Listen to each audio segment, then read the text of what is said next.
Un vieux forestier a accouché d'une étrange fille dans les bois. Il fut choqué de voir à quoi elle avait donné naissance. Monsieur Davis a porté son amour pour la forêt et la nature de la taïga tout au long de sa vie, depuis le tout premier jour où son père l'a emmené dans la taïga, lui montrant sa grandeur et sa puissance. À cette époque, tout paraissait si fabuleux et si beau au petit garçon que tout ce qu'il voyait lui coupait le souffle. Même après plusieurs années, ce sentiment n'avait pas disparu. Il savait presque tout sur la forêt. Il savait où et quel type de bois pousse et comment le reproduire. Monsieur Davis avait de l'ordre dans tout, dans la maison et sur le terrain.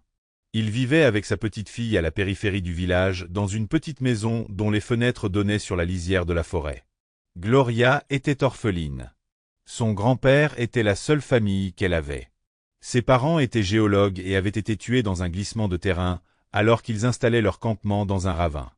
Une énorme avalanche de neige et de glace les a ensevelis. Monsieur Davis, lorsque cela s'est produit, n'a pas su calmer son chagrin, incapable de trouver de la place pour son chagrin. Gloria avait alors 5 ans, elle rendait visite à ses grands-parents en vacances. La nouvelle du décès de son fils et de sa belle-fille a miné la santé de l'épouse de Monsieur Davis, qui, même avant l'incident, ne se distinguait pas par une excellente santé. Après la tragédie, elle a vécu encore 3 ans et est décédée des suites d'une maladie cardiaque.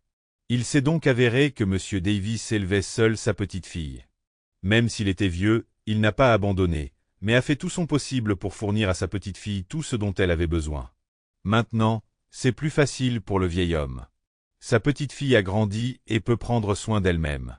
Gloria avait son propre groupe amateur à l'école, dans lequel elle montait diverses pièces de théâtre pour le plus grand plaisir de tous les enfants du village. Monsieur Davis travaillait comme forestier à l'administration forestière et devait souvent se rendre au centre du district. De ses voyages, il apportait toujours un petit cadeau à sa petite fille, un foulard tombé ou une broche inhabituelle, et parfois juste un muffin. « Grand-père, tu vas au quartier aujourd'hui » a demandé Gloria en regardant Monsieur Davis dans les yeux. « Je le ferai, ma chère. Le rapport doit être soumis au ministère. Après ces incendies, les autorités ont besoin de données sur les dégâts. Ils veulent évaluer l'ampleur de l'incendie, a déclaré Monsieur Davis avec un soupir triste. J'ai une faveur à te demander, grand-père. S'il vous plaît, apportez-moi des crayons de couleur, du mascara et des paillettes. Nous préparons un numéro pour les vacances, dédié au premier jour de l'été, dit Gloria en regardant le vieil homme d'un air suppliant. Très bien, chérie, comment puis-je te refuser? Une fille si belle et si intelligente, répondit le vieil homme avec un sourire. Avant de partir pour la ville, M. Davis s'est arrêté chez sa voisine, Miss Miller, une guérisseuse locale. Ils se connaissaient depuis longtemps, étant d'anciens habitants du village. Ils s'aidaient mutuellement autant qu'ils le pouvaient et se tenaient les uns les autres, comprenant à quel point c'était dur pour les personnes âgées. Mademoiselle Miller, je vais en ville. Puis-je vous apporter quelque chose? A demandé Monsieur Davis. Oui, il me semble que j'en ai assez de tout. En fait, pourrais-tu m'apporter de la laine? Demanda Miss Miller. Je l'apporterai certainement, répondit volontiers le forestier. Il a rapidement résolu ses affaires au département des forêts. Après avoir examiné le rapport, l'inspecteur a demandé des données sur le cordon éloigné où M. Davis ne s'est pas rendu pendant longtemps en raison du manque de temps libre. Ayant promis de combler la lacune du rapport, le forestier rentra chez lui, après avoir préalablement tout acheté dans la liste des articles commandés. Sa petite fille et Miss Miller étaient très heureuses des cadeaux, remerciant chaleureusement le vieil homme. Et le lendemain, il s'est rendu tôt le matin au cordon le plus éloigné. Il prenait une hache avec lui et, comme à son habitude, il faisait des entailles sur les arbres, marquant le chemin des voyageurs et des chasseurs. Le sentier serpentait entre d'immenses pins et des sapins tentaculaires. Le cordon isolé était connu pour son caractère sauvage et son terrain marécageux, où l'on pouvait facilement croiser un sanglier ou un lynx. Le forestier était un bon juge des empreintes, notant automatiquement telle ou telle empreinte laissée par un animal sauvage. Soudain, sur le sol humide et couvert de mousse, il aperçut une empreinte humaine. L'empreinte était petite, comme si elle appartenait à un enfant. Mais en y regardant de plus près, M. Davis est arrivé à la conclusion que le pied d'une femme l'avait quitté. Qui cela peut-il être dans un tel désert? Pensa anxieusement le forestier. M. Davis a décidé de suivre l'étrange piste et de découvrir à qui elle appartenait. Après avoir parcouru 10 mètres, Il entendit des cris quelque part à proximité. Contournant prudemment la boue dangereuse, le forestier a avancé et derrière le saule le plus proche a vu une jeune fille debout jusqu'à la taille dans la boue noire. La malheureuse s'était agrippée à une branche, essayant ainsi de ne pas tomber dans la fange. Des larmes coulaient de ses yeux et elle les étalait sur son visage boueux. « Comment es-tu arrivé là, chérie ?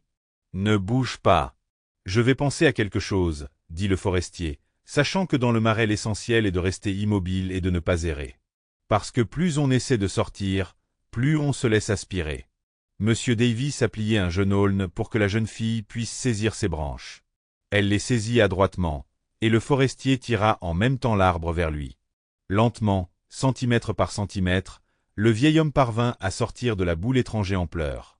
Haletant sur la surface dure et salvatrice, le forestier fut surpris de constater que la jeune fille était enceinte. « Ma chérie, d'où viens-tu ? Pourquoi as-tu rampé dans le marais ? N'ayez pas peur de moi, dit prudemment Monsieur Davis.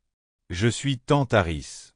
Vous ne vous souvenez probablement pas de moi, Monsieur Davis. Je viens du village voisin. Votre Gloria et moi étions camarades de classe. Je suis allé étudier en ville il y a 3 ans, et maintenant. » La fille sanglotait en se tenant le ventre. « Quel bordel! Pourquoi es-tu venu au marais ?» demanda le forestier avec le plus de prudence possible. « Mon père a vu que j'étais enceinte et m'a chassé de la maison. J'avais envie de me noyer. Qui a besoin de moi maintenant ?» Anne criait à travers ses larmes. « Chérie, ne t'énerve pas, s'il te plaît. Je vais soulager votre chagrin, n'en doutez pas. Je ne vous laisserai pas non plus d'ennui. J'ai une cabane d'hiver au camp. Tu y vivras pour le moment, et ensuite nous verrons. Vous n'avez rien à craindre des marais, » a rassuré M. Davis à la jeune fille. Prenant Anne par la main, il l'accompagna jusqu'à la cabane. « Où en êtes-vous » demanda le forestier en regardant le gros ventre de la jeune fille. « J'en suis très loin. Je dois accoucher d'un jour à l'autre, j'en ai peur, » répondit Anne avec crainte. « Eh bien, je vais parler à Miss Miller. Vous ne trouverez pas de meilleure sage-femme ici, » a déclaré M. Davis avec assurance. Laissant à Anne un peu de nourriture provenant de ses provisions, le forestier rentra chez lui. La première chose qu'il fit fut de rendre visite à Miss Miller. Miss Miller était favorable à la demande du vieil homme. « Eh bien, si c'est le cas, aidons la pauvre fille. Elle accouchera, et ensuite je parlerai à son père. Je devrais lui rendre visite demain. Merci, mademoiselle Miller. Que Dieu vous bénisse. » Monsieur Davis a remercié chaleureusement son voisin. Lorsqu'elle est venue voir Anne le lendemain, elle l'a trouvée en larmes. La fille allait accoucher et elle avait peur de devoir accoucher seule. « Eh bien, Monsieur Davis, faites chauffer de l'eau et apportez des serviettes propres, » ordonna Miss Miller en mettant adroitement Anne sur le lit. Le forestier a tout fait et est sorti. Après quelques heures, la porte de la cabane s'est ouverte et une Miss Miller excitée est apparue sur le seuil, essuyant la sueur de son front. « Eh bien, Monsieur Davis, j'ai eu beaucoup de femmes en travail, mais c'était la première fois que je rencontrais une telle femme. Elle a donné naissance à une fille. Dieu merci. Que s'est-il passé, Miss Miller ?» demanda le vieil homme avec surprise. « Allez voir par vous-même, » répondit Miss Miller. Lorsque le forestier entra dans la maison, il fut abasourdi. Enveloppée dans des langes, une jeune fille à la peau foncée était allongée à côté d'Anne. Sa peau n'était pas trop foncée, elle était plutôt basanée. « Comme les actes de votre Seigneur sont merveilleux, Monsieur Davis a pris la tête. La fille est née en bonne santé, avec un bon appétit. Anne a nommé le bébé Monica. » En la regardant s'occuper du bébé, le forestier et Miss Miller ressentirent un élan d'affection pour la fille et le bébé. Tout allait bien. 3 jours se sont écoulés. Monsieur Davis et mademoiselle Miller rendaient visite à la femme en travail chaque matin, lui apportant de la nourriture et des vêtements chauds. Et le 4e jour, ils ont vu que le lit était vide, qu'Anne était partie et que seule la petite Monica était allongée sur le lit et pleurait. Où était-elle allée? Espèce de mère bonne à rien. Abandonner sa fille? Demanda anxieusement le forestier. Après avoir fouillé tous les endroits possibles, Miss Miller et Monsieur Davis trouvèrent Anne chez ses parents. Le père de la jeune fille, Albert Harris, leur a ouvert la porte. « Je vous respecte, Monsieur Davis, bien sûr, pour avoir aidé votre fille. Mais je ne prendrai pas le bébé, et si vous nous la forcez, je la confierai à un orphelinat. Ils riront dans le village, répondit résolument le chasseur, et il s'en alla dans la maison en claquant bruyamment la porte. Que fais-tu, Albert? C'est ta petite fille, après tout. Partez, monsieur Davis. Pardieu, je ne peux plus la voir, grommela le chasseur avec colère à travers la porte. Le forestier rentra chez lui avec la jeune fille dans ses bras. Gloria avait entendu ce qui s'était passé. Petite fille, qu'allons-nous faire? Je n'ai pas la main à donner à Monica à l'orphelinat, dit tristement le vieil homme. Grand-père, pourquoi n'adoptons-nous pas la petite fille? Anne ne m'est pas étrangère. Un ami, après tout. Je la comprends, j'ai peur de son père. Et maintenant, cette fille doit en souffrir, suggéra Gloria. Monsieur Davis a accepté avec plaisir. Il était intérieurement prêt à cela. Il lui manquait juste un coup de pouce et sa petite fille l'a poussé à prendre une décision importante. Monica a donc commencé à vivre dans la famille du forestier. Gloria aimait beaucoup la jeune fille et la prenait pour sienne. La couleur de sa peau ne faisait aucune différence pour elle.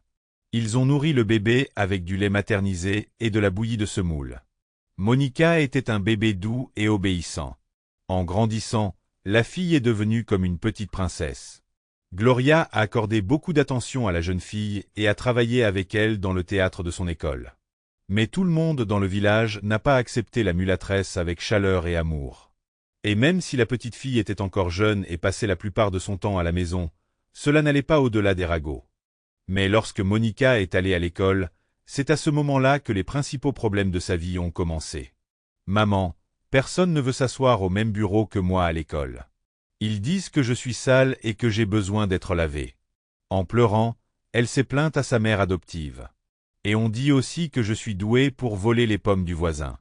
On ne peut pas me voir la nuit, continuait la fille en sanglotant. Ne les écoute pas, ma fille. Leurs bouches sont sales. Cela ne leur ferait aucun mal de se laver la langue avec de l'eau et du savon, répondit Gloria, sachant que les enfants se contentent de raconter les conversations entendues de leurs parents, absorbant les informations négatives comme une éponge. Mais plus Monica a grandi. La situation n'a fait qu'empirer. Dans le village, les gens ont commencé à regarder Gloria et Monsieur Davis de travers, comme pour leur reprocher quelque chose. Souvent, des chiots ou des chatons noirs étaient jetés dans la cour du forestier pour souligner leur statut d'amoureux des couleurs sombres. Et une fois, ils ont même versé du goudron sur la porte.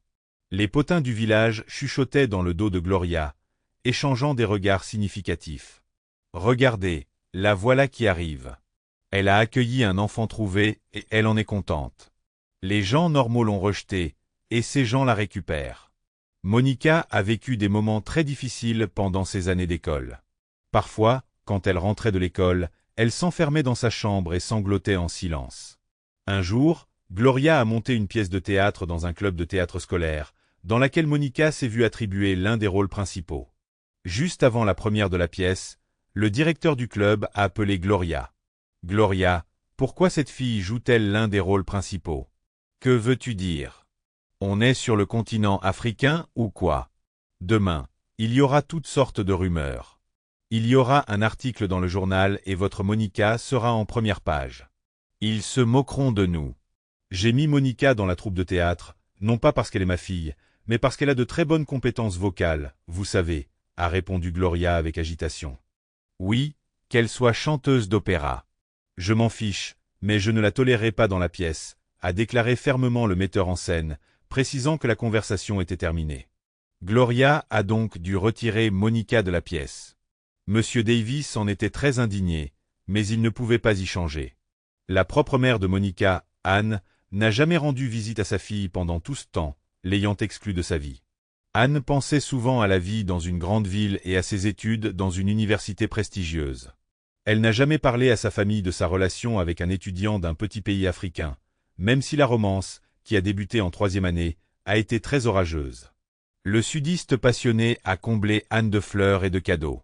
Il semblait que tout allait bien pour le couple, mais tout ne s'est pas passé comme il espérait. Ils se séparèrent assez régulièrement. Un jour, le gars est parti pour son pays natal. Le résultat de cette relation fut la naissance d'une fille que personne dans le village ne voulait reconnaître. Le temps a passé et Monica a terminé ses études. Malgré toutes les moqueries et les préjugés des professeurs, elle a obtenu des A dans toutes les matières. Chaque jour, en pratiquant son chant, elle a très bien appris à chanter. Monica n'avait aucun doute sur son choix de métier. Elle voulait la scène et rien d'autre. « Ma fille, pourquoi ne restes-tu pas? Qui sait ce que la grande ville te réserve ?» demanda Gloria avec espoir, qui avait peur de laisser sa fille partir seule. « Non, maman, je vais prendre des cours de danse classique. De toute façon, ils ne me laisseront pas vivre ici. Ils me conduiront en enfer à cause de mon origine. Mais ils ne le prennent pas mal en ville, » répondit Monica avec confiance. Monsieur Davis et Gloria ont donné à la jeune fille l'argent qu'ils économisaient sur leur pension et leur salaire. Elle s'est immédiatement inscrite à l'école de ballet et a impressionné les professeurs par sa voix et son talent artistique. Apparemment, ses cours au club de théâtre de l'école n'ont pas été vains. Elle est immédiatement devenue une star dans sa classe. Personne ne croyait qu'une fille du village pouvait aussi bien chanter. Monica était heureuse qu'aucun des étudiants ne se soucie de son passé. Après avoir obtenu son diplôme universitaire, la jeune fille déterminée est allée travailler dans une maison de la culture, travaillant au noir comme chanteuse dans un restaurant le week-end. Un jour, lors d'une des célébrations, elle a été remarquée par un producteur. Il a pris le numéro de téléphone de Monica et a demandé à la chanteuse des enregistrements de ses chansons. La jeune fille lui a donné les dossiers, sans même espérer qu'ils seraient utiles, et un mois plus tard, elle a reçu un appel téléphonique. « Monica, prépare-toi. Ils attendent que vous passiez une audition. » Bien sûr, la jeune fille s'est rendue à l'audition, abandonnant la maison de la culture et le restaurant. Elle rêvait d'une vraie scène, et finalement son rêve est devenu réalité. L'audition a été un succès et Monica a enregistré une chanson d'essai qui a été envoyée sur les ondes. Dès le lendemain, elle s'est réveillée célèbre. Sa composition est restée au sommet des audiences pendant près de 6 mois. Pendant ce temps, la renommée de la belle mulâtre atteint son village natal. « Gloria, regarde. S'il te plaît. Monica est à la télé. » Monsieur Davis a crié en plissant les yeux aveuglément vers la télévision. Le cœur de la mère adoptive battait joyeusement, et elle a essuyé ses larmes et a dit « Enfin, ma fille. Vous avez enfin réalisé ce que vous vouliez. Vous avez cru aux rêves et avez obtenu tout ce que vous vouliez. » Gloria et Monsieur Davis sont depuis respectés dans le village, surtout lorsque Monica a financé la réparation de l'école et du studio de théâtre du club de sa mère. Miss Miller est heureuse d'avoir aidé la pop star à naître. Elle est fière de sa filleule et lui souhaite que du succès. Désormais, personne ne traitait Monica d'étrangère. Elle est devenue une femme à succès et une chanteuse recherchée. Mais Anne, regardant la réussite de sa fille, se mordant les coudes, se rendit compte qu'elle avait tout perdu. Elle n'est jamais devenue une mère heureuse. Elle s'est mariée et a divorcé 3 fois, sans jamais aboutir à aucun de ses mariages. Pas d'enfants, pas de vie de famille. C'est ce qui arrive lorsqu'une mauvaise décision change toute votre vie.